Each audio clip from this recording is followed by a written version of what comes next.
আবার এরকম মুসলমানদের মধ্য থেকে কিছু মুসলমান আছে যারা কোরআনের কিছু কিছু বিধানের ব্যাপারে আবার আপত্তি পেশ করে কি করে না, কম করে কিনা, অনেক বিধানকে তারা ঘৃণাও করে। এই কথাই আল্লাহ বলছেন কিছু কিছু মানবা আর কিছু কিছু অস্বীকার করবা, আপত্তি করবা, মানতে চাইবা না। এই যদি হয় তোমাদের অবস্থা, মুমিন তো হতেই পারবা না, ইমানদার তো হতেই পারবা না, বরং দুনিয়াতে রয়েছে তোমাদের জন্য সংকীর্ণময় জীবন, লাঞ্ছনাময় জীবন, অপমানকর জীবন, কষ্টের জীবন। পরকালের জীবনে সাজা আছে না নাই, শাস্তি আছে না নাই? অতএব কোরআনের প্রতি ঈমান রাখতে হবে। এটা আল্লাহ তাআলার কালাম, এখানে যা কিছু বলা হয়েছে কোনো সন্দেহ নাই, মানুষের কোনো কথা নাই, মানুষ রচনা করে নাই, আল্লাহ রচনা করেছে। এটা মানুষের জন্য হেদায়াত। শুরু থেকে শেষ পর্যন্ত ঈমান রাখতে হবে। কোনো বিষয়ের ব্যাপারে আপত্তি করা যাবে না, ঘৃণা করা যাবে না, বিদ্বেষ পোষণ করা যাবে না, অস্বীকার করা যাবে না। কোরআন থেকে হেদায়েত পাওয়ার জন্য এক নম্বর শর্ত হল কোরআনুল কারীমের প্রতি ঈমান আনয়ন করা। দুই নম্বর হলো এই কোরআনকে পড়তে জানতে হবে। শুধু মসজিদে নামাজের মধ্যে ইহদিনাস সিরাতাল মুস্তাকিম বলবো আর কোরআন পড়তে পারবো না, হেদায়েত পাওয়া যাবে? এই কোরআনকে পড়তে জানতে হবে, এই কোরআনকে তেলাওয়াত করতে জানতে হবে, পড়তে শিখতে হবে। এছাড়া হেদায়েত পাওয়া যাবে না। আজকে আমাদের সমাজে আমরা অনেকেই, বেশিরভাগ মানুষ বিশ্বাস করে যে আল্লাহ তাআলার কালাম, কোরআনের কোন বিধিবিধানের ব্যাপারে আমাদের আপত্তি নাই, ঘৃণাও করি না, কিন্তু কোরআনের ধারে কাছেও আমার যাই না। আছে না নেই? দিনের পর দিন চলে যায়, সপ্তাহের পর সপ্তাহ চলে যায়, মাসের পর মাস চলে যায়, বছরের পর বছর চলে যায়, কোরআন ধরেও না, কোরআন পড়েও না, পড়তে পারেও। এরকম মুসলমান আছে না নেই? কথা কোন আছে না নাই? তো আপনি কেমনে হেদায়েত পেলেন? হেদায়েত কেমনে পাইবেন? এক অসুস্থ রোগী ডাক্তারের কাছে গেছে, ডাক্তার সাহেব আমি অসুস্থ চিকিৎসা করেন, ডাক্তার সাহেব আমি অসুস্থ চিকিৎসা করেন, ডাক্তার পরীক্ষা নিরীক্ষা করে চিকিৎসা করে দিয়ে প্রেসক্রিপশনের ওষুধ লিখে দিয়ে বললো এই ওষুধগুলো নিয়মিত খাবে, ইনশাআল্লাহ সুস্থ হয়ে যাবে। যেগুলোকে ডাক্তার প্রেসক্রিপশনে বাড়ির মধ্যে ধারায় রেখা একেবারে চলে গেছে, ওষুধও খায় না, ওষুধ কিনেও নাই, প্রেসক্রিপশন দেখেও না। এক মাস পরে এসে ডাক্তার কি ওষুধ দিলেন, ও রোগ তো ভালো হয় না, কি ওষুধ দিলেন, রোগ তো ভালো হয় না। ডাক্তার বলে ওষুধ খাইছে নি, কয় না ওষুধ তো খাই নাই, তোর কেমন হবে? প্রেসক্রিপশন প্রেসক্রিপশন যেইভাবে দিয়েছিলেন ওইভাবে দেয়া আমি এক জায়গায় ভাড়ায় রাখছি, দেখিও নাই, ধরিও নাই, ওষুধ কিনিও নাই, খাইও নাই, তবে তো বিশ্বাস করছি প্রেসক্রিপশন আপনি দিচ্ছেন। প্রেসক্রিপশন রোগ ভালো রোগ, রোগ ভালো রোগ। এখন আমাদের অবস্থা সবাই বলে যে আল্লাহ বিশ্বাস করি, এটা ধারে কাছেও যায় না, পরেও না, করতে শিখো। দেখা কেমনে পেলেন? কম এটা পাইবেন। আল্লাহ রাব্বুল আলামিন কোরআনের সর্বপ্রথম যে আয়াত নাযিল করেছিলেন, ইকরা বিসমি রাব্বিকাল্লাযী খালাক, খালাকাল ইনসানা মিন আলাক, ইকরা ওয়া রাব্বুকাল আকরামুল্লাযী আল্লামা বিল কলম, আল্লামাল ইনসানা মা লাম ইয়ালাম। আল্লাহ রাব্বুল আলামিন কোরআনুল কারীমের সর্বপ্রথম যে আয়াত নাযিল করেছিলেন, প্রথমে আল্লাহ তাআলা বলেন, ও নবী আপনি পড়ুন, আপনাকে আমি পড়তে বলছি, আপনি আপনার রবের নামে পড়ুন। সুবহানাল্লাহ। সর্বপ্রথম কোরআনের আয়াত আল্লাহ নবীকে আল্লাহ বলছেন, ও নবী আপনি কি করেন? পড়েন। কি করেন? পড়েন। নবীকে বলা হয়েছে পড়েন। সর্বপ্রথম আল্লাহ তাআলা সর্বপ্রথম নির্দেশ করেছেন আল্লাহ নবীকে তুমি পড়ো। আর আমাদের পড়ার কোন খবর না, পড়লে হেদায়েত কেমনে পাবো? এই কোরআনটা যদি পড়তে না পারি হেদায়েত কেমনে পাবো? হেদায়েত পাইতে হলে কোরআন বেশি বেশি পড়ার দরকার আছে না নাই? কোন দরকার আছে না নাই? বেশি বেশি পড়তে হবে, তেলাওয়াত করতে হবে। কোরআন পড়া সওয়াবের কাজ। কিসের কাজ? কোরআন পড়া কিসের কাজ? সওয়াবের কাজ। অনেক সওয়াব কোরআন পড়লে। আগে বিগত 15-16 বছর আগেও দেখেছি গ্রামে গঞ্জে মহল্লায় এই যে ফজরের সময় আমাদের মায়েরা, আমাদের বোনেরা, মহিলারা কোরআন তেলাওয়াত করতো, ঠিক কিনা? পুরুষরা মসজিদে চলে যেতেন, মহিলারা বাড়িতে বাড়িতে কোরআন তেলাওয়াত করতেন। আর আজকে বর্তমান যুগের মডার্ন যুগে মডার্ন মহিলারা রয়েছে অনেক, দেখা যায় আগের মতো ওনারা এখন কোরআন পড়ে না, ঠিক কিনা? মহিলারা কোরআন পড়তে চায় না, আমার মায়েরা আমার বোনেরা কোরআন পড়তে চায় না। চায় না তো এক কথা, পড়তে পারেও না, শিখেও নেই। অতএব কোরআন পড়তে শিখতে হবে, কোরআন পড়তে হবে। নবী করিম সাল্লাল্লাহু আলাইহি ওয়াসাল্লাম বলেছেন, মান ক্বারা হারফান মিন কিতাবিল্লাহ। তিরমিজির বর্ণনা, যে ব্যক্তি এই কোরআন থেকে একটা হরফ পড়বে, মান ক্বারা হারফান মিন কিতাবিল্লাহ ফালাহু বিহি হাসানাতুন। যে ব্যক্তি কোরআন থেকে একটা হরফ পড়বে, আল্লাহ নবী বলেন তার জন্য একটা নেকি। ওয়াল হাসানাতু বিআশরি আমসালিহা। তবে এই যে পড়লো একটা নেকি দেওয়া হলো, এই একটা নেকি শুধুমাত্র একটা নেকি নয়, বরং এই একটা নেকি হলো 10টা নেকি সমান। সুবহানাল্লাহ। আমি নবী এ কথা বলি না, আলিফ লাম মিম এই তিনটা মিলে একটা হরফ, আমি নবী এ কথা বলি না, বরং আলিফুন হারফুন ওয়া লামুন হারফুন ওয়া মিমুন হারফুন। বরং আলিফ একটা হরফ, লাম একটা হরফ, মিম একটা হরফ। আলিফ পড়লে 10 নেকি, লাম পড়লে 10 নেকি, মিম পড়লে 10 নেকি। এভাবে যত হরফ কোরআন থেকে ইমানদাররা পড়বে, প্রত্যেকটা হরফ হবে 10টা করে নেকি তাদের আমলনামায় লিখে দেওয়া হবে। সুবহানাল্লাহ। আমরা তো করি না। আল্লাহ নবী বলেন, মুসলিমের বর্ণনা, ইকরাউল কোরআন ফাইন্নাহু ইয়াতি ইয়াওমাল কিয়ামাতি শাফিআন লিআসহাবিহি। আল্লাহ নবী বলেন, বেশি বেশি করে কোরআন পড়ো। কেননা দুনিয়াতে যারা বেশি বেশি করে কোরআন পড়বে, কোরআন তেলাওয়াত করবে, আল্লাহ নবী জানিয়ে দিলেন কিয়ামত দিবসে কোরআন তাদের জন্য সুপারিশ করবে। সুবহানাল্লাহ। কোরআন বেশি বেশি পড়ো, তেলাওয়াত করো। যারা বেশি বেশি করে কোরআন পড়ে তেলাওয়াত করবে, এই কোরআন বিচারের মাঠে তাদের জন্য শাফাআত করবে, সুপারিশ করবে। আবার বল সুবহানাল্লাহ। আরেক বর্ণনায় আল্লাহ নবী বলেন, ইকরা ওয়ারতাকি ওয়ারাতিল কামা কুনতা তুরাতিলু ফিদ দুনিয়া। বিচারের মাঠে আমার রব্বুল আলামিন এই দুনিয়াতে যারা কোরআন পড়েছিল, কোরআন তেলাওয়াত বেশি বেশি করে পড়েছিল, বিচারের মাঠে ফেরেশতারা তাদেরকে নিয়ে আসবে। আনার পরে তাদেরকে বলা হবে, তুমি আজকে কোরআন পড়ো, তার তিল সহকারে সুন্দর করে তুমি কোরআন পড়ো। যেভাবে দুনিয়ায় তুমি তার সহকারে কোরআন তেলাওয়াত করেছিলে, কোরআন পড়েছিলে, আজকে ওই রকম সুন্দর করে তুমি কোরআন পড়ো। কোরআন পড়তে পড়তে যেই জায়গায় গিয়ে তোমার পড়াটা শেষ হবে, ওই পর্যন্ত আল্লাহ তাআলা তোমার মর্যাদাকে বাড়িয়ে দিবে। সুবহানাল্লাহ। পড়তে থাকো, সুন্দর করে পড়ো, তেলাওয়াত করো। পড়তে পড়তে যেই জায়গায় গিয়ে তোমার পড়া থেমে যাবে, ওই পর্যন্ত আল্লাহ তাআলা তোমার মর্যাদাকে বৃদ্ধি করে দিবেন। সুবহানাল্লাহ। অতএব আমরা যারা কোরআন পড়ি না, নিঃসন্দেহে অসংখ্য সওয়াব মর্যাদা থেকে আমরা বঞ্চিত হচ্ছে এবং বিচারের মাঝে অপমানকর অবস্থার শিকার আমাদেরকে হতে হবে। অসংখ্য মর্যাদা থেকে আমরা বঞ্চিত হব। অনেকে আবার প্রশ্ন করতে পারে যে, হুজুর আমার তো কোরআন পড়তে মন চায়, আমার তো কোরআন পড়তে মন চায়, কিন্তু আমি তো পারি না। পড়তে গেলে আটকে যায়, থেকে যায়।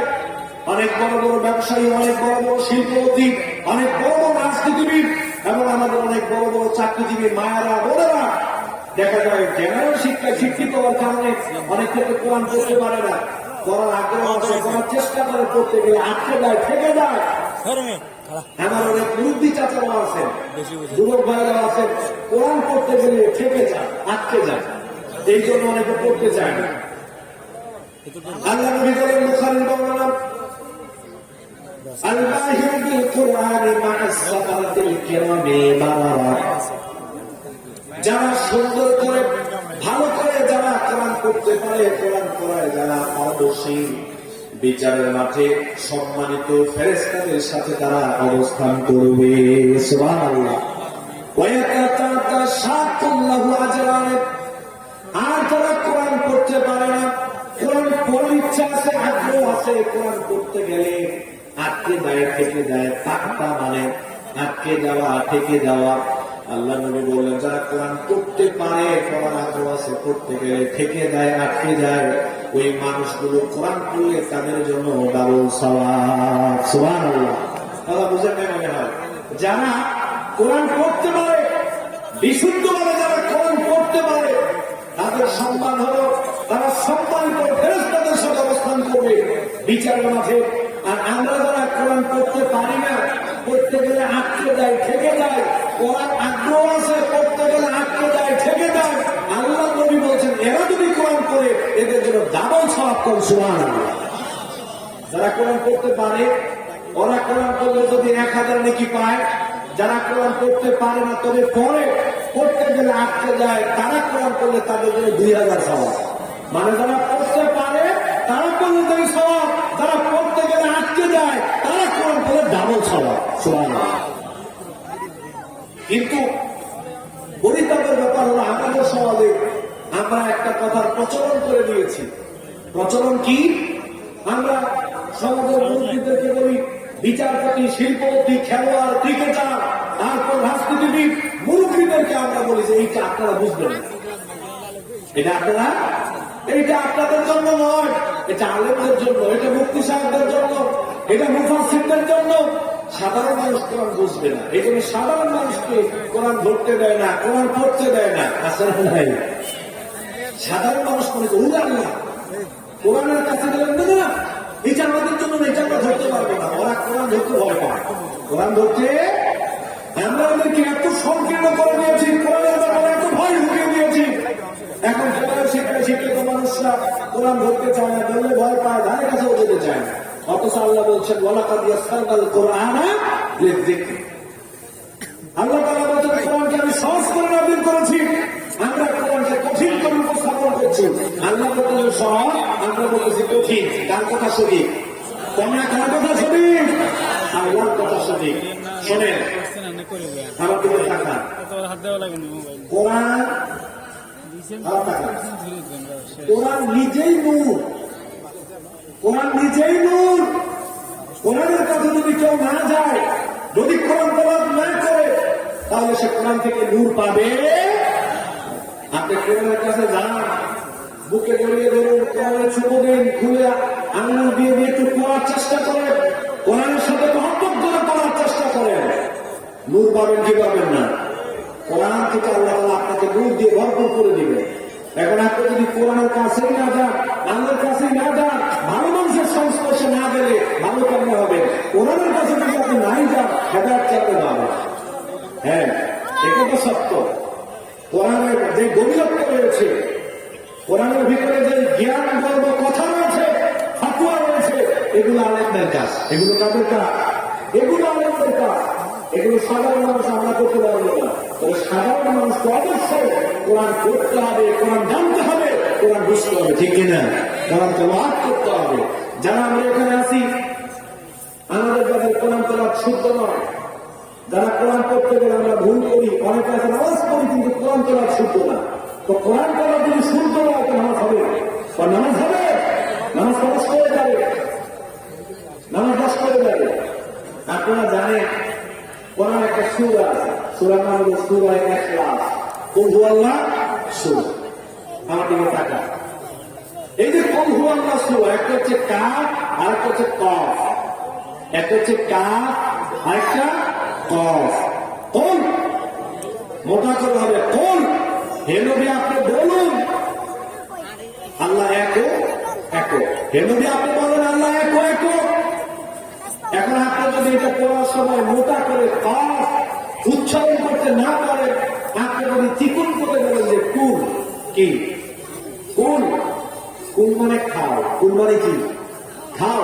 ছোট কান দিলে কুল, হে নবী তুমি খাও, আল্লাহ এক এক। নবুল্লাহ অর্থের পরিবর্তন হয়ে গেল।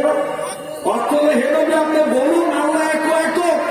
উচ্চারণের কারণে আপনি পড়লেন কুল হুয়াল্লাহু আহাদ, তাহলে অর্থ হয়ে গেল হে নবী আপনি খান, আল্লাহ এক এক। নবুল্লাহ এইভাবে কোরআনের পড়তে পড়তে যদি আমরা বিশুদ্ধভাবে কোরআন পড়তে না পারি, বিশুদ্ধভাবে কোরআন পড়া না শিখি, তাহলে কোরআন পড়তে গেলে ভুল করবো, আর ভুল পড়তে গেলে অর্থের বিকৃতি হবে কি হবে না? আপনি বিশুদ্ধভাবে কোরআন করতে না পারলে কিন্তু নামাজ হবে না। এই জন্য বিশুদ্ধভাবে কোরআন শিখার দরকার আছে না নাই? কোরআন শিখার দরকার আছে না নাই? কোরআন বিশুদ্ধভাবে পড়তে জানতে হবে, অর্থ সহ কোরআন করতে হবে। এখন তো বলতে পারেন অর্থ সামাজিক করতে পারে না, অর্থ সহ কোনকে অর্থ সহ করতে হবে, অর্থ সহ জানতে হবে।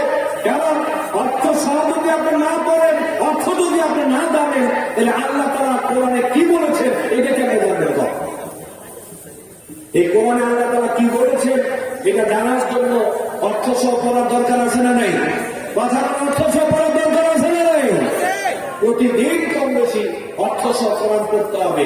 রাজি আছি ইনশাআল্লাহ? আল্লাহ যেন আমাদের সবাইকে তৌফিক করতেন, আমিন। আরো জোরে করে আমিন।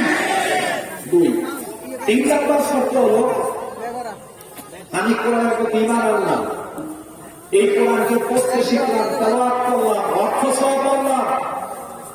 এইবার আমাকে আপনাকে যেই কাজটা করতে হবে সেটা হলো এই কোরআন আমার অপরকে শিক্ষা দিতে হবে। কি দিতে হবে? অপরকে কোরআন আমার শিক্ষা দিতে হবে। কারণ অপরকে কোরআন যদি আমরা না শিখাই তাহলে আবার আমাদেরকে জবাবদিহিতার কাজ হয় দান করানো হবে। নবী করিম সাল্লাল্লাহু আলাইহি ওয়াসাল্লামের কাছে যখন কেউ ঈমান আনয়ন করত, নতুন যদি কেউ মুসলমান হতো, সর্বপ্রথম আল্লাহ নবী তাকে যে কাজটা শিক্ষা দিতেন সেটা হল নবী করিম সাল্লাল্লাহু আলাইহি ওয়াসাল্লাম সর্বপ্রথম তাকে কোরআন শিক্ষার ব্যবস্থা করতেন। সুবহানাল্লাহ। ঈমান আনয়ন করেছে, যদি কেউ কোরআন পড়তে না পারত তাহলে তাকে কোরআন শিখানোর ব্যবস্থা করে দিতেন। আজকে বাংলাদেশে কোরআন শিক্ষার ব্যবস্থা এটা রাষ্ট্রীয়ভাবে করতে হবে, ঠিক কিনা? মনে ঠিক কিনা? কোরআন শিক্ষার ব্যবস্থা রাষ্ট্রীয়ভাবে করতে হবে। কারণ মুহাম্মদ সাল্লাল্লাহু আলাইহি ওয়াসাল্লাম কেউ ঈমান আনয়ন করে ইসলাম কবুল করলে রাষ্ট্রীয়ভাবে নবী করিম সাল্লাল্লাহু আলাইহি ওয়াসাল্লাম কোরআন শিক্ষার ব্যবস্থা করতেন। আজকে বাংলাদেশে 95% মুসলমান, বাংলাদেশের মাননীয় প্রধানমন্ত্রী তিনি মুসলিমা নারী। অতএব অবশ্যই রাষ্ট্রীয়ভাবে দায়িত্ব নিয়ে কোরআন শিক্ষার ব্যবস্থা করে দিতে হবে, ঠিক কিনা? কম এটা আপনাদের দায়িত্ব, এটা রাষ্ট্রের দায়িত্ব, সবার দায়িত্ব, কিন্তু বিশেষভাবে এটা রাষ্ট্রের দায়িত্ব। যেহেতু আপনি মুসলিম, অবশ্যই রাষ্ট্রীয়ভাবে রাষ্ট্রীয় অর্থ খরচ করে এদেশের মানুষকে, নারী পুরুষ সবাইকে যারা কোরআন পড়ে না তাদের কোরআন শিক্ষা ব্যবস্থা করার দরকার আছে না নাই? অবশ্যই করতে হবে। আমরা সামাজিকভাবে কোরআন শিক্ষার ব্যবস্থা করব।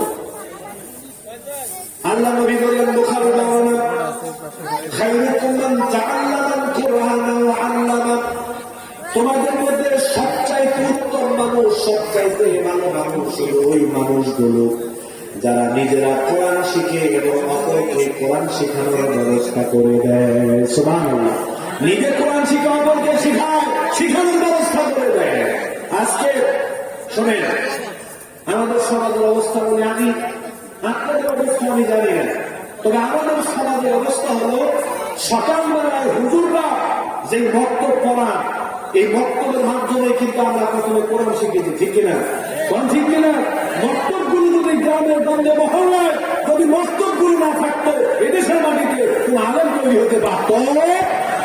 আমরা সবাই কোরআন শিখেছি, নামাজ শিখেছি মক্তব থেকে।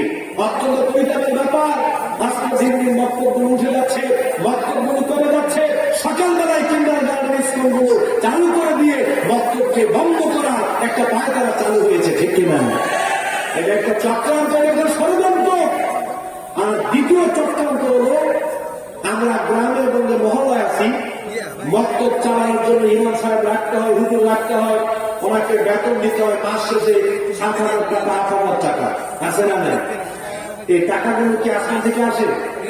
আমাদের মিলে মিলে দিতে হয়। কিন্তু আমাদের রুচি, আমাদের মন এত সংকীর্ণ, এত ছোট লোক আমরা দেখবেন হয়ে যাচ্ছি। মক্তবের হুজুরের বেতন মাত্র 5,000, 6,000 টাকা, তাও দেখা যায় 1.5-2 মাস বকেয়া থাকে। আছে না? নেই। গ্রামের মানুষদের বেতন একজনের 250 টাকা, বলছে তুমি 50, তুমি 50, তুমি 50, তুমি 80, তুমি 100, এভাবে মিলিয়ে ঝিলিয়ে 6-7,000 টাকা দেওয়া হয়। বর্তমান সময়ে গ্রামের মধ্যে এমন সংকীর্ণ মানুষের তৈরি হয়েছে, 50 টাকা বেতন দিবে তাও 1.5-2 মাস বাকি রেখে রেখে দেয়, ঠিক কিনা? যথাসময় সে বেতনটা দিতে যায় না, বেতনটা পর্যন্ত দিতে যায় না যথাসময়। আর উল্টো ফাঁফর, ফাঁফর আছে না? ওরে আল্লাহ, কি ফাঁফর মধ্যে ছেড়েছে! এটা হইল কেন, এটা করলেন না কেন, মক্তব আসতে দেরি হয়ে কেন, ছুটি দেরি হয়েছে কেন, তাড়াতাড়ি দিচ্ছেন কেন? কত সাত মক্তব শিক্ষককে বেতন দেয় 50 টাকা, তাও 2 মাস। 2 মাস। আর মিয়া যেই লোকটা ইমামতি করে মতলব চালায়, ওনার তো ফ্যামিলি আছে, আচ্ছা যান না, আপনাকে আমি 10,000 টাকা বেতন দেবো, 1 মাস চাকরি করে আসেন। এই প্রচন্ড শীতের মধ্যে ঘুম থেকে নিজের বিবি বাচ্চা কাচ্চা করে শীতের মধ্যে হুজুর ঘুম থেকে উঠেন, ঘুম থেকে উঠে এই যে একা একা এই ভয় কাটিয়ে মসজিদে গিয়ে আজান দেন, আজান দিয়ে মসজিদ পরিষ্কার করেন, তারপরে মুসল্লিরা আসে নামাজ পড়া, ওরা চলে গেলে লাইট ফ্যানকে মক্তব করে, আবার সকালবেলা মক্তব পড়া সবকিছু দেখাশোনা করে সবকিছু ধুয়ে টুয়ে মুছে এই ওনার কাজে চলে গেলেন। আবার জোহর, আবার আসর, আবার মাগরিব, আবার এশা, সবাই চলে গেলেন। 10টার সময় তিনি গিয়ে কষ্ট করে কাজ করে বিছানায় শোন, আবার খবরে আসতে হয়। একটা মাস এরকম পরিশ্রম করার পরে 6,000-7,000 টাকা আপনি দেন, আপনাকে 10,000 টাকা দিব, একটা মাসের জন্য পরিশ্রমটা করে দেখে রাজি হবে। আপনারা মনে করছেন মিয়া হুজুরের সব টাকা নিয়ে রেখেছে, বিবেক থাকা অনেকটা হুজুর কত পরিশ্রম করে, তারপরে 50-70 টাকা বেতন দিতে চায় না, অথচ 20 টাকার বেতন 300, 20 টাকার বেতন 300 টাকা, 1 মাসে বকেয়া দেয়। 50 টাকা বেতন, 50 টাকা বেতন বললাম যে ভাই আপনার 20 টাকা বাড়ায় দেন, 70 টাকা দিয়ে হুজুরের এই বছর থেকে জানুয়ারি মাস থেকে বেতনটা বাড়াবো, আপনি 20 টাকা বেশি দিয়ে সমস্যা আছে। হ্যাঁ খুব সমস্যা আছে, কিন্তু ডিস্ট্রিক্টের বেতন 300 টাকা 1 মাসে। কত সমস্যা, 20 টাকা বেশি দিতে যায় না বেতন, ওইদিকে ওয়াইফাই বিল 500 টাকা, সারাদিন ঘরে 20 টাকা চলে, এটার বিল 1 মাসও বাকি না, 300 টাকা চাওয়ার আগে দিয়ে দেয়। আর মক্তবের বেতন কোরআন শিক্ষা হবে, ইমাম সাহেব নামাজ পড়ায়, আল্লাহর ঘর মসজিদে দেখাশোনা করেন, ওই জায়গায় 20 টাকা বেশি দিতে চায় না। মন কত সংকীর্ণ, কত ছোট লোক হলে কাজ করতে পারে, ঠিক কিনা? খায়রুকুম মান তাআল্লামাল কোরআন ওয়া আল্লামা। আল্লাহ বলেছেন বুখারী মুসলিম, সবচেয়ে উত্তম মানুষ ওই মানুষগুলো যারা নিজেরা কোরআন শিখে এবং অপরকে কোরআন শিক্ষার জন্য সার্বিক প্রচেষ্টা চালায়, কোরআন শিক্ষার ব্যবস্থা করে দেখেন। সুবহানাল্লাহ। হাতে পায়ে ধরে ভাই, আল্লাহ নবী বলেছেন লাইসাল গিনা আন কাসরাতিল আমাদি ওয়ালাকিনাল গিনা গিনান নাফস। যার অর্থ সম্পদ টাকা পয়সা আছে, আভিজাত্য আছে, ওই মানুষটা ধনী নয়, সবচাইতে বড় লোক ওই মানুষ যে মনের দিক থেকে ধনী, সে হল সবচেয়ে বড় ধনী। কোন সুবহানাল্লাহ। মন বড় করে, মন বড় করে। হুজুর এটা তো পারা, হুজুর এটা তো পারা। আমরা ওয়াজ করলে এক রাতের 60,000-70,000 টাকা পর্যন্ত আপনারা দিয়ে দেন। আর একজন হুজুর কত পরিশ্রম করে, একটা মাস পরিশ্রম করে, মাত্র 6 থেকে 7,000 টাকা বেতন, এই টাকা দিয়ে পুরো পরিবারটা চালাতে হয়। আর আমাদেরকে 1 ঘন্টার জন্য 60,000-70,000 টাকা দিয়ে আমি ওয়াজ করতে ঠিক টাকায় বলে চলে গেলাম। হুজুর একটা মাস পরীক্ষা করছে, একটা মাস পরিশ্রম করার জন্য 6-7,000 টাকা বেতন। দরকার কিছু না আপনাকে 60,000 টাকা দিয়ে আমাকে আনা। আজকে জুমার খুতবার উপর করবেন না কেন? অভিযুক্ত করা ভাই যারা আছেন, আপনাদের বিরুদ্ধে মামলা করলাম, অভিযোগ করলাম আপনাদের কাছে, জুমার খুতবার উপর করবেন না কেন? আজকে সিফাত হাসানের ওয়াজ, সিফাত হাসানের বক্তব্য রেকর্ড হবে, এরপরে আলোচকদের রেকর্ড হবে। সুবহানাল্লাহ। এই খুতবায় কারা কারা ছিলেন? হাত তোলেন। এত জ্ঞান গর্ব, এত অসাধারণ জুমার খুতবা আজকে আলোচনা হয়েছে। আমার ইচ্ছা হয়েছিল আমি 50 টাকা ফিট করে দেব।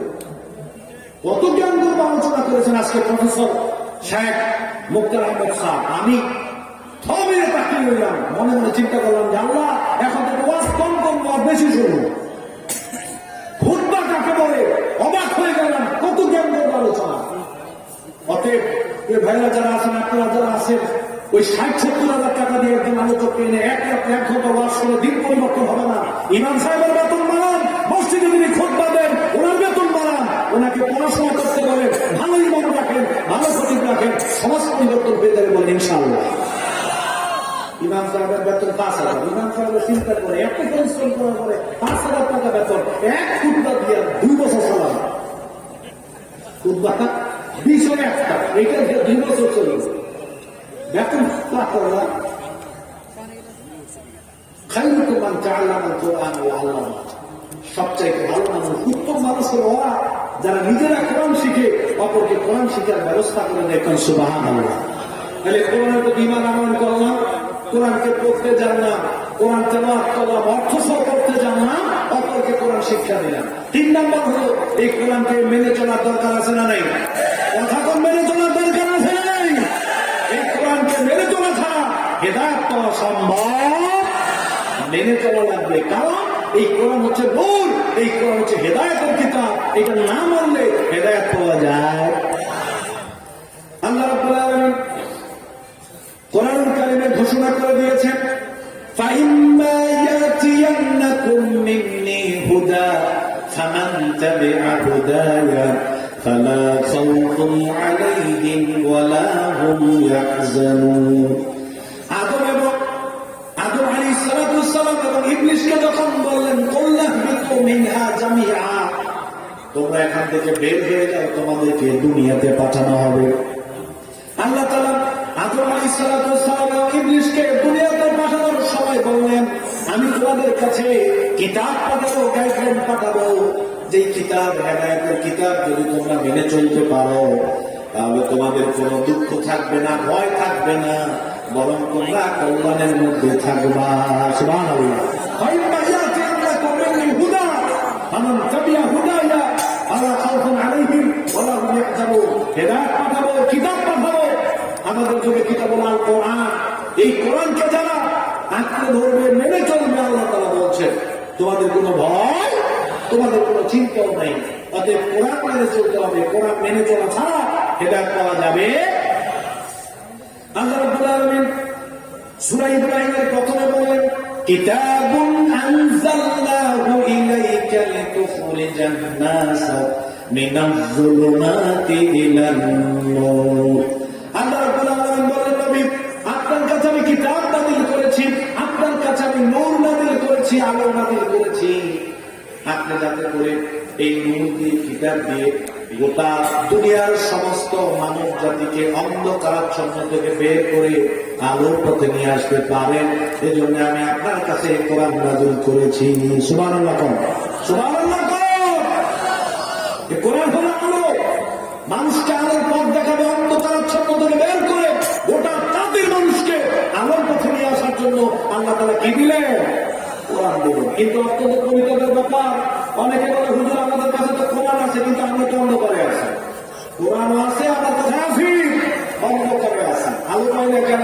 আমি বলি ভাই, এক ছেলে আমেরিকা গেছে, আমেরিকা গিয়ে শুনলো তার বাবা বয়স্ক মানুষ। ভাই কথা বলছেন কেন ভাই? ছেলেটা আমেরিকা যাওয়ার পরে শুনলো তার বাবা বয়স্ক মানুষ, চা খেতে বাজারে যেতে অসুবিধা হয়, মসজিদে যেতে অসুবিধা হয়, এশার নামাজ, ফজরের নামাজে, মাগরিবের পরে বাজারে যেতে পারে না, চোখে দেখে কম। ছেলে 1 লক্ষ টাকা দিয়ে টর্চ লাইট কিনল, টর্চ লাইট কিনে লাইটটা পাঠাইলেন। পাঠায় নিজের বাবাকে ফোন দিয়ে বললেন যে বাবা শুনলাম তুমি অন্ধকারে বাজারে যেতে পারো না, মসজিদে যেতে পারো না, 1 লক্ষ টাকা দিয়ে একটা টর্চ লাইট পাঠাইলাম, এটা দিয়ে জ্বালাইয়া জ্বালাইয়া তুমি বাজারে যাইবা, তুমি দোকানে যাইবা, চা খাইবা, মসজিদে যাইবা। 1 লক্ষ টাকা দামের লাইট বাবা যখন পাইল, হাতে পে করতে একটা চুমু দিলে, দিয়ে বুকের মধ্যে জড়িয়ে ধরল।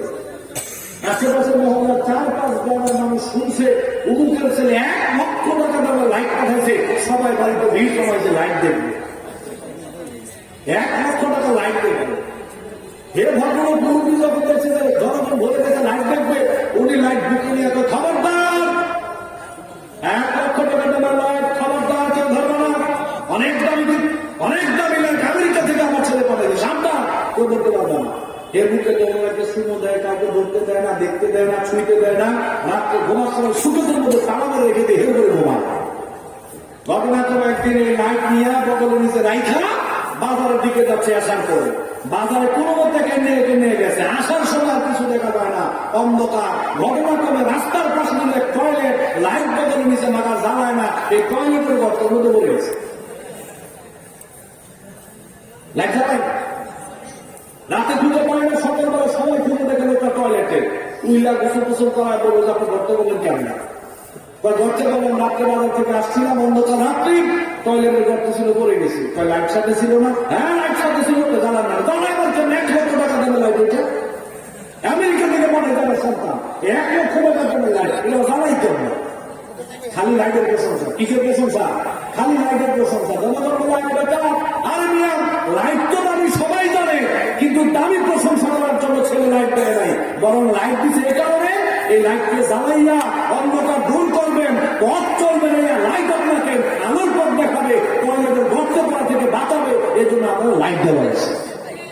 আজকের সমাজে মানুষ সবাই বলে কোরআন লাভে মাহফিজ থেকে আসছে, অনেক দামি কিতাব আল্লাহ তাআলা নাযিল করেছেন, জিবরাইল আলাইহিস সালামের মাধ্যমে নবীর উপরে নাযিল হয়েছে। খালি কোরআনের প্রশংসা মানার কোন খবর। জাতীয় লোকের মতো বর্তমানে টয়লেটের করতে আছে।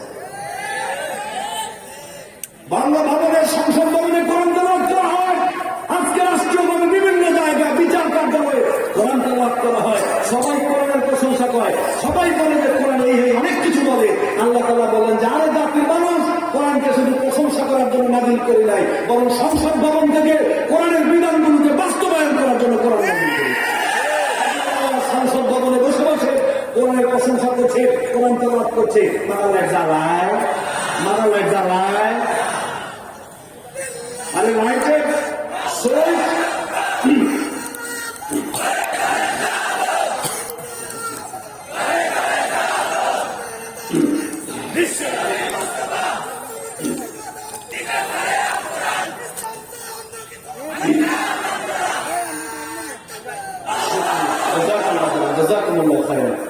এই লাইটের সুইচটা ঠিক করতে ওই জায়গা থেকে মানুষ কোরআন কারীমকে মানবে। কথা শোনেন, সময় শেষ, ভালো করে 3-4 মিনিটে কিছু কথা বলে যাই। আল্লাহ তাআলা কোরআন নাযিল করেছেন শুধুমাত্র ব্যক্তিগত জীবনে মানুষ কোরআন মানবে এর জন্য নয়। আল্লাহ তাআলা কোরআন নাযিল করেছেন শুধুমাত্র পারিবারিক জীবনে মানবে এর জন্য নয়। আল্লাহ কোরআন নাযিল করেছেন শুধু সামাজিক জীবনে মানবে এর জন্য নয়। আল্লাহ তাআলা কোরআন নাযিল করেছেন শুধু রাষ্ট্রীয় জীবনে মানবে এর জন্য নয়, বরং ব্যক্তিগত জীবনে মানার জন্য এই কোরআনের বিধিবিধান আছে না নাই? কোরআন আছে না নাই? পারিবারিক জীবনে মানার জন্য এই বিধিবিধান কোরআনে আছে না নাই? সামাজিক জীবনকে কিভাবে গঠন করতে হবে এ ব্যাপারে বিস্তারিত কথা কোরআনে আছে না নাই? রাষ্ট্রীয় জীবনটা কিভাবে চলবে, রাষ্ট্রটা কিভাবে চালাতে হবে, রাষ্ট্রের কোন কোন জায়গায় আল্লাহ তাআলার কোরআনকে কিভাবে মানতে হবে, নবীর সুন্নাহকে কিভাবে মানতে হবে এ ব্যাপারে কোরআনে বিধিবিধান আছে না নাই?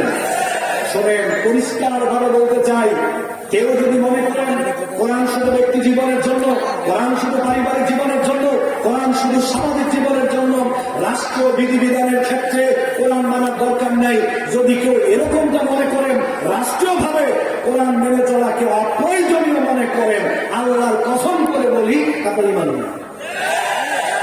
আতাতুমিনুনা বিবাদিল কিতাব ওয়া তাকফুরুনা বিবাদ।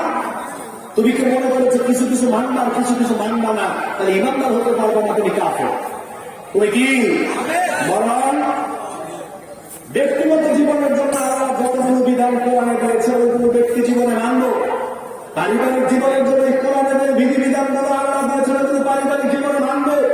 সামাজিক জীবনের জন্য আল্লাহ তাআলা যে বিধিবিধান দিয়েছেন ওইগুলো সামাজিক জীবনে মানবে। রাষ্ট্রীয় জীবনের জন্য যে বিধিবিধান দিয়েছেন ওইগুলো রাষ্ট্রীয় জীবনে মানতে হবে। রাষ্ট্রীয় জীবনের বিধিবিধানগুলো ব্যক্তি জীবনে মানা যাবে। আপনি গেছেন ডাক্তারের কাছে, ডাক্তারের কাছে যাওয়ার পরে বলুন ডাক্তার আমার জ্বর, আপনার ঔষধ দেন। ডাক্তার দিয়ে দিল আমাশার ঔষধ। কিসের ঔষধ? পাতলা পায়খানার ঔষধ। হয়েছে কি আপনার জ্বর? তো জ্বরের ঔষধ দেবে, কিন্তু জ্বর হইলে পাতলা পায়খানার ঔষধ খেলে জ্বর ভালো হবে? ব্যক্তি জীবনেরটা ব্যক্তি জীবনে, ব্যক্তি জীবনেরটা পারিবারিক জীবনেরটা পারিবারিক জীবনে, সামাজিক জীবনেরটা সামাজিক জীবনে, রাষ্ট্রীয় জীবনেরটা রাষ্ট্রীয় জীবনে। যেমন আমাদের এই দেশ মুসলিম কান্ট্রি, 95% মুসলিমের দেশে অবস্থান করে। আমাদের গর্বের ব্যাপার, মাননীয় প্রধানমন্ত্রী মুসলিমা নারী কেন, আলহামদুলিল্লাহ। এবার আমার দিকে তাকান, আমাদের এই দেশে জাতীয়ভাবে রাষ্ট্রীয়ভাবে মদের ব্যবসা করা হারাম না হারাম? বৈধ না অবৈধ? বৈধ। রাষ্ট্রীয়ভাবে মদের ব্যবসা করা বৈধ। বর্তমান সময়ে বাংলাদেশে জেনা বা বিচার করার জায়গা আছে না নাই? চিড়িয়াখানার পাশে বোটানিক্যাল গার্ডেন আছে না নাই? ওই জায়গায় প্রবেশ করলে রাত্রিবেলায় স্বামী স্ত্রী তাদের বিছানায় যে সম্পর্ক, বোটানিক্যাল গার্ডেনের যুবক যুবতীর এরকম সম্পর্ক আছে না নাই? রাষ্ট্র এটাকে বৈধতা দিয়ে এটাকে শেল্টার দিচ্ছে, রাষ্ট্র এটাকে নিয়ন্ত্রণ করছে, তাদেরকে সুযোগ করে দিয়েছে। আমাদের দেশে রাষ্ট্রীয়ভাবে 100% ইসলামী শরীয়তকে ফলো করা হয় না, বরং আমাদের অর্থনীতি 100% শরীয়ত ভিত্তিক না, আমাদের অর্থনীতি সুদ ভিত্তিক। ঠিক কিনা? সুদ হালাল না হারাম? আমাদের দেশে যদি চুরি করা হয়, আটকাতে হয়, জেনা করলে রাখাঘাত করা হয়, দেশান্তর করা হয়, মদ খাইলে কি গোলা মারা হয়, ডাকাতি করলে কি আমরা শুনে চলানো হয়, মানুষ খুন করলে কি তাকে হয়? আমি অসংখ্য বিধিবিধানের কথা আপনাকে বলতে পারবো। কোরআনে আল্লাহ তাআলা বলেছেন, তবে ওই বিধিবিধানগুলো ব্যক্তি জীবনের জন্য নয়, বরং ওই 300 সদস্য যেই জায়গায় বসে থাকে ওই জায়গায় বসে এই বিধিবিধানগুলো বাস্তবায়ন করতে হবে। কার হুকুম? আমরা কার হুকুম? আল্লাহর হুকুম। ওইগুলো আমরা নিজেরা মানতে পারবো? এগুলো সব রাষ্ট্রের জন্য। এই জন্য বলি, কোরআন ব্যক্তি জীবনের জন্য, পারিবারিক জীবনের জন্য, সামাজিক জীবনের জন্য, রাষ্ট্রীয় জীবনের জন্য, জীবনের সব জায়গায় আল্লাহর কোরআন মেনে চলার জন্য আল্লাহ যেখানে যা যেভাবে মানতে হবে সেভাবে মানতে রাজি আছেন তো ইনশাআল্লাহ? যদি রাজি থাকেন তাহলে হেদায়েত পাইবেন ইমানদার। যদি কোনো কোনো জায়গায় মানতে না, আপত্তি করেন, মানতে না অপ্রয়োজনীয় মনে করেন, হেদায়েত তো পাইবেনই না, বরং ইমান নিয়ে টানাটানি আছে না নাই? আমাদের সমাজে অনেকে মনে করে রাষ্ট্রের সাথে সংশ্লিষ্ট করে কোনো কথা বললেই বলে হুজুর মনে হয় কোন রাজনৈতিক দল না। ভাই, এখানে যারা আছেন আওয়ামী লীগের ভাই, বিএনপির ভাই, আপনাদেরকে বলি, যেহেতু আপনারা ধর্মকর্মটা অতটা সচেতন নন, এটা রাজনৈতিক কিছু নয় ভাই। এটা জামাতে ইসলাম, আহলে হাদিস, হানাফি, এটা নির্দিষ্ট কারো ইস্যু নয় ভাই। এটা দলীয় কোন ইস্যু নয় ভাই। আপনি যে আল্লাহর কোরআনের প্রতি ঈমান এনেছেন, আপনার পরিচয় আপনি আওয়ামী লীগ এটা নয়, আপনি বিএনপি এটা নয়, আপনার পরিচয় আপনি মুসলিম। মুসলিম হিসেবে আপনাকে আমি বলছি, রাষ্ট্রীয় জীবনে কোরআন মানার জন্য আল্লাহ তাআলা অসংখ্য বিধিবিধান দিয়েছেন, ওইগুলো অবশ্যই মানতে হবে। এটা নির্দিষ্ট কোন দলের দাবি নয়, বরং এটা আল্লাহর পক্ষ থেকে অর্ডার, আল্লাহর পক্ষ থেকে নির্দেশ। মানতেই হবে আপনাকে। কবে মানবেন? কবে মানবেন? আর কবে মানবেন? বয়স 60 বছর আপনার। মানুষ জীবনের সব জায়গায় আল্লাহর কোরআন মেনে চলুক, এ ব্যাপারে আপনার কি ভূমিকা আছে? আল্লাহ অধিকার কি রয়েছে? তোর নাম আব্দুল্লাহ ছিল, আব্দুর রহমান ছিল, দল হয়তো আওয়ামী করছে, বিএনপি করছে, এটা ভিন্ন ব্যাপার, ওইটা পরে আসতেছি। কিন্তু জীবনের সব জায়গায় আল্লাহর কোরআন, নবীর সুন্নাহ মেনে চলার জন্য তোর কি প্রচেষ্টা ছিল? কর, জবাবটা কে দিবেন? কর, কি জবাব দিবেন? আপনি কর। আহলে হাদিস আল্লাহকে বলতে পারবে আল্লাহ চেষ্টা করেছিলাম, বিএনপি দল, জামাতে ইসলাম আল্লাহকে বলবে আল্লাহ চেষ্টা করেছিলাম, হানাফি বলেন, সুন্নি বলেন, তাবলীগ বলেন, চরমনাই বলেন, সবাই বলবে আল্লাহ চেষ্টা করেছিলাম, পারি নাই। আওয়ামী লীগ বিএনপি যারা করেন, আপনাদেরকে যদি জিজ্ঞাসা করা হয় জীবনের সব জায়গায় আল্লাহর হুকুম মেনে চলার জন্য তোদের চেষ্টা কি ছিল, কি জবাব দিবেন? কম জবাবটা কি দিবেন? বলেন। জীবনের সব জায়গায় আল্লাহর কোরআন মানুষ মেনে চলুক, এটা আমরা চাই। মেনে চলতে পারলাম কি পারলাম না পরের ব্যাপার, আল্লাহ দেখবে চেষ্টা করেছিলাম কিনা, ঠিক না? আপনার কি চেষ্টা করছেন? কর, আমার দিকে তাকান। আমি যদি বাংলাদেশের প্রধানমন্ত্রী হইতাম, কথার কথা, আমি একটা মুসলিম হিসেবে কি করতাম? আমি যদি বাংলাদেশের মাননীয় প্রধানমন্ত্রী হইতাম, তাহলে আমি দেশের মাটিতে ন্যূনতম শিরিক থাকতে আমি দিতাম না। শিরিক করতে পারতাম না, ওয়াজ করে হোক, বুঝাই হোক, যেভাবে হোক, আমি শিরিক থাকতে দিতাম না। এই শরীরে একটু বেদাত করতে চাইলে বেদাত করতে দিতাম না। তার মানে হামলা মামলা করতাম এরকম না, বুঝাইয়ার সময় সিস্টেম করে নিতাম। এদেশের মাটিতে জেনাকে বিচার হতে দেওয়া যাবে না। চুরি, বদমাইশি, ছিনতাই, ডাকাতি, মদ, গাঁজা, হেরোইন, বাবা, ইয়াবা, দুর্নীতি আছে না নাই? এরপরে জেনা, ব্যভিচার, বেপরদার, ছয়লাভ, অত্যাচার। ইসলামপন্থী কোন মানুষ যদি এই সমস্ত জায়গা পরিচালনা করে, অবশ্যই এই সমস্ত কার্যক্রম ওনারা কোনদিন সমর্থন করতে। কিন্তু আমরা আশা রাখি মাননীয় প্রধানমন্ত্রী তিনি মুসলিম নারী, রেল, সেনাবাহিনী, বিডিআর, পুলিশ প্রশাসনের বেশিরভাগ মুসলমান। আমরা আশা রাখি আপনারা এই সমস্ত পাপ কাজ করতে দিবেন। এটা আল্লাহর নির্দেশ। কার নির্দেশ ভাই? আল্লাহর নির্দেশ। অতএব কোরআনের বিধানগুলো নিজেদের জীবনে মানতে হবে। শুরু হবে কোথা থেকে? একেবারে ঈমান আকীদা থেকে শুরু হবে। নিজের আকীদা সাফ করে, পরিষ্কার করে, আকীদায় শিরক না রেখে, কুফর না রেখে, আকীদাকে পরিষ্কার করে ব্যক্তি জীবনে আল্লাহর বিধান মানবো, সুন্নাহ অনুসরণ করবো। পারিবারিক জীবনে আল্লাহর বিধান মানবো, সুন্নাহ অনুসরণ করবো। সামাজিক জীবনে আল্লাহর বিধান মানবো, সুন্নাহ অনুসরণ করবো। রাষ্ট্রীয় জীবনে আল্লাহর বিধিবিধানগুলো মানবো, সুন্নাহ অনুসরণ করবো, তাহলে প্রকৃত মুসলিম হওয়া যাবে, ঠিক কিনা ভাই? তাহলে প্রকৃত মুসলিম হওয়া যাবে। অতএব তাহলে তাবলীগ, জামাত, ইসলাম, চরমনাই, সুন্নি, আপনি বিএনপি, এগুলো বড় বিষয় নয়। বড় বিষয় হলো আমি প্রকৃত মুসলিম হতে পারলাম কিনা, ঠিক কিনা ভাই? আল্লাহ তাআলা আমাদের সবাইকে প্রকৃত মুসলিম হওয়ার তৌফিক যেন দান করেন, কোন আমিন। আরো জোরে বলেন আমিন। আল্লাহ তাআলা আমাদের সবাইকে হেদায়েতের রাস্তা, সিরাতুল মুস্তাকিমের রাস্তা, যেই পথে চললে, যেভাবে চললে আমরা জান্নাতে যেতে পারবো, আল্লাহ তাআলা সেই রাস্তায় সেভাবে আমাদেরকে চলার তৌফিক দান করেন, আমরা বলি আমিন। সবাইকে ধন্যবাদ জানাচ্ছি, মোবারকবাদ জানাচ্ছি।